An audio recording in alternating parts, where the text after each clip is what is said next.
Hi dears, welcome back to my repair24h.com। मैं Ismail Shaikh, peace upon you.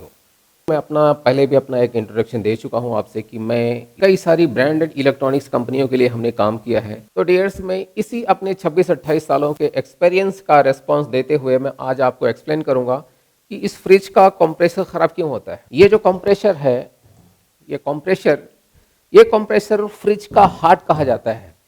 जैसे human body के अंदर हार्ट होता है, दिल उस खून को सर्कुलेट करता है पूरी बॉडी के अंदर, वैसे ही इस रेफ्रिजरेटर के अंदर कंप्रेसर जो होता है वो गैस को कंप्रेस करके उसका टेम्परेचर हाई करके उसको डिस्चार्ज करके एक लाइन से इस होता है जो गैस होता है उसको सर्कुलेट करता है। कि क्या रीजन है जो ये कंप्रेसर खराब हो जाता है, इसमें मैं आपको 7 रीजन्स में बताने चाहूंगा। 7 रीजन्स बहुत ही इंपॉर्टेंट रीजन्स हैं जिसकी रीजन से ये कंप्रेसर खराब होता है। अब इंस्टॉलेशन में कहाँ पे प्रॉब्लम है या कि कुछ ऐसे इंडिकेशन हो रहे हैं फ्रिज में, कुछ अगर आपको पता चलता है कि फ्रिज के पीछे से कुछ ऑयल आया, कभी आपने झाड़ू मारा वहां से थोड़ा कुछ ऑयल आ गया, आपको पता चलता है कि ये ऑयल क्यों आया, कहां से आए। अगर वो गैस लीकेज होने के टाइम पे सक्शन लाइन से अगर वो गैस लीक होते हैं, थोड़े भी लीक होते हैं, तो उस जगह से गैस के साथों साथ में ऑयल्स भी बाहर आते हैं। कुछ ऑयल्स इतने ज़्यादा आ जाते हैं कि फ्लोर पे आ जाते हैं। अगर वो फ्लोर पे आया हुआ ऑयल आपको दिखता है तो आपको समझ में आ जाना चाहिए कुछ तो रीजन है। अगर मैकेनिक आप हैं और जाते हैं फ्रिज में गैस चार्ज करने के लिए, आप देखते हैं कि अगर 75 ग्राम्स ऑयल अगर बाहर आ चुका है, सीधी सी बात है कि एक कंप्रेसर के अंदर, एक नॉर्मल फ्रिज के कंप्रेसर के अंदर 250 ग्राम, 250 ग्राम उसमें oil, 250 grams compressor lubricant oil compressor के अंदर चार्ज होते हैं। अगर उसके अंदर से 75 ग्राम्स ऑयल अगर बाहर आ गया है, लीक हो गया है, तो आपको पता करना चाहिए कि कितना ऑयल इसमें से लीक हुआ है।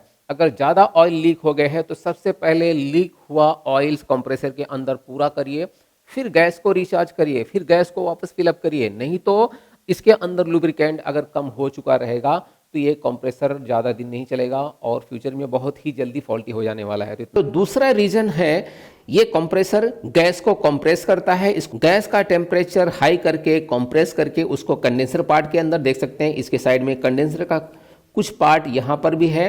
कंडेंसर का कुछ पार्ट कुछ ब्लैक कलर का, ऐसा आपने कुछ ओल्ड फ्रिज के अंदर जाली के जैसा आपने देखा होगा, उसको कंडेंसर पार्ट कहते हैं। कंडेंसर के बाद गैस कंडेंस होके जब इस स्ट्रेनर के पास में आती है तो ये स्ट्रेनर का काम होता है गैस को फिल्टर करना। अगर ये फिल्टर ब्लॉक हो गया है, कुछ भर गए हैं, इसके अंदर से जाम हो गया है, तो गैस आगे ट्रांसफर नहीं होती है कैपिलरी लाइन के थ्रू।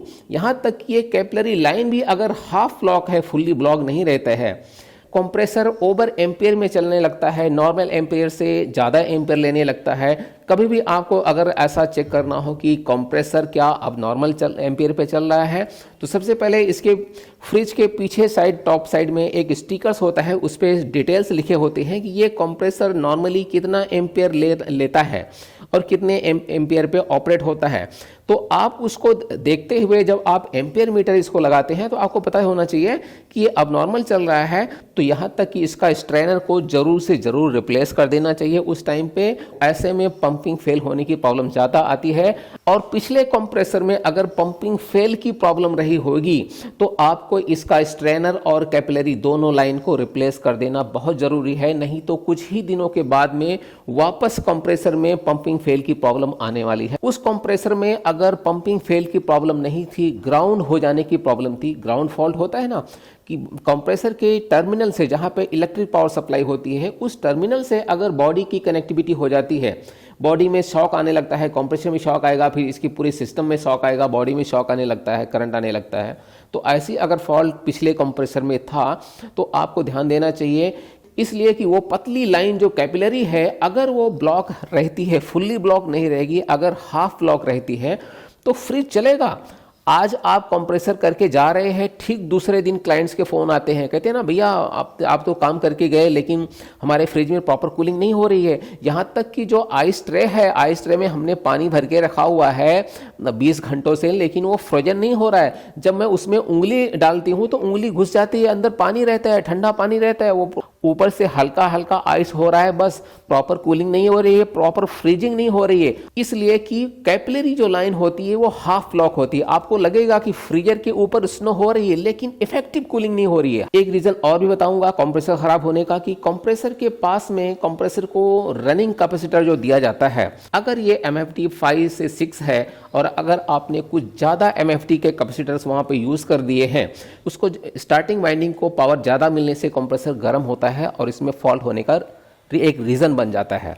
एक और रीजन है, जिस दीवार के सामने ये फ्रिज इंस्टॉल हुआ है, अगर उसका डिस्टेंस नहीं, ये पीछे इसके पीछे वॉल है, तो इसका जो डिस्टेंस है अप्रॉक्सीमेट 9 इंचेस या कि 6 इंचेस का डिस्टेंस देना बहुत ज़रूरी इसलिए होता है कि ये कंप्रेसर 300 से 350 डिग्री फ़ारेनहाइट टेम्परेचर में रहने वाला ये कंप्रेसर, और इसके साथों साथ में इसके बगल में जो ये आप एरिया देख रहे हैं कंडेंसर कॉइल, ये कंडेंसर कॉइल कुछ और भी फ्रिज में दूसरे तरीके के होते हैं या कि बॉडी के अंदर होते हैं, लेकिन अगर ये भी यहाँ पे फिट है तो इसका भी टेम्परेचर डाउन करने के लिए, इसका भी टेम्परेचर डाउन करने के लिए यहाँ पे साइड में एक वेंटिलेशन फ़ैन लगा होता है। अब ये वेंटिलेशन फ़ैन भी अगर काम करना बंद कर देता है, प्रॉपर वेंटिलेट नहीं करेगा, एक कंडेंसर का और कंप्रेसर का टेम्परेचर डाउन नहीं होएगा, यहाँ तक कि ये इसी में रोस्ट होता रहेगा, इसी में भुनता रहेगा, जिससे इसकी लाइफ बहुत कम हो जाती है। तो इतना हमें ध्यान देना चाहिए कि वेंटिलेशन प्रॉपर होना चाहिए और ये वेंटिलेशन फ़ैन का मूवमेंट अच्छा होना चाहिए।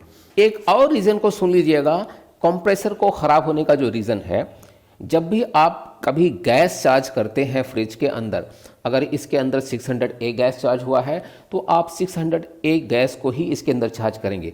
अगर ये गैसेस 134A पे है तो आप इसके अंदर 134A गैस को ही चार्ज करेंगे।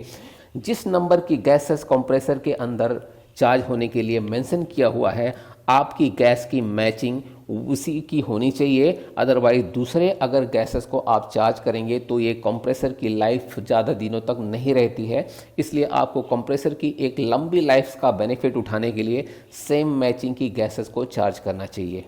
एक और रीज़न कि जब आप फ्रिज के अंदर कभी भी गैस फिलअप करते हैं तो जो एंटी मॉइस्चर यूज़ करते हैं ना, एंटी मॉइस्चर ये जो अल्कोहल होता है, एक लिक्विड होता है, एंटी मॉइस्चर लिमिट से ज़्यादा यूज़ करने से कंप्रेसर के अंदर चार्ज जो ऑयल होते हैं वो बहुत गाढ़े हो जाते हैं, बहुत जाड़ा हो जाता है, जिससे कंप्रेसर में जैम होने की प्रॉब्लम होती है और कंप्रेसर काफ़ी देर तक अगर जैम रहते हैं तो कंप्रेसर एक्सपायर हो जाता है, ग्राउंड हो जाएगा, या कि अंदर जो वाइंडिंग होती है वो बर्न्ड हो जाती है और एक्सपॉइल हो जाता है कंप्रेसर।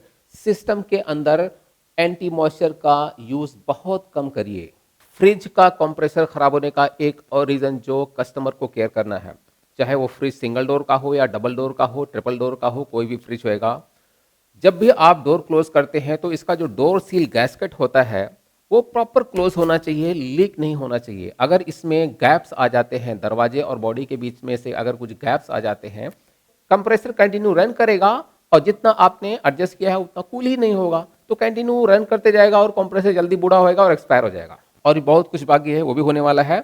अभी भी मैं आपको कंप्रेसर के और भी रीज़न बताने वाला हूं जो कंप्रेसर खराब होते हैं। और फ्रिज को ऑपरेट होने वाले जो बोल्ट्स जो घर में दिए जाते हैं, इलेक्ट्रिक पावर सप्लाई, वो कभी फ्लैक्चुएट नहीं होने चाहिए। अगर फ्लैक्चुएट होते हैं तो वैसे भी इसके अंदर ओवरलोड प्रोटेक्टर्स होते हैं या कि कुछ कंट्रोल सर्किट्स होती है जहां से फ्लैक्चुएशन को तो कुछ कंट्रोल कर लेता है, लेकिन अगर वोल्टेज कम रहते हैं तो ऑपरेट होने में प्रॉब्लम होती है और एक कंप्रेसर को खराब होने का एक रीज़न बन जाता है। तो डियर सर्विस प्रोवाइडर्स, मैकेनिक्स, मैं आपसे ये रिक्वेस्ट करूंगा कि जब भी आप कंप्रेसर को रिप्लेस करते हो और आपको पता चलता है कि कंप्रेसर ग्राउंड हो गया है या कि कंप्रेसर की पंपिंग फेल हो गई थी, ऐसे रीज़न पे तो आप जरूर ग्रेनुल्स वाला, सिलिका जेल वाला स्ट्रेनर इसको रिप्लेस करिए और इस कैपिलरी लाइन को, जो लंबी लेंथ वाली कैपिलरी होती है, इसको आप रिप्लेस करिए। सिस्टम के अंदर अगर अच्छा वैक्यूम नहीं भी कर पाए हैं तो उसके अंदर रह गए जो मॉइस्चर होते हैं, जो वाटर मॉलिक्यूल्स होते हैं, जो ह्यूमिडिटी जो रह गई रहती है, उसको ऑब्जर्व कर लेते हैं, ये सोख लेते हैं, इसलिए सिस्टम के अंदर ड्राई गैस सर्कुलेट होते हैं।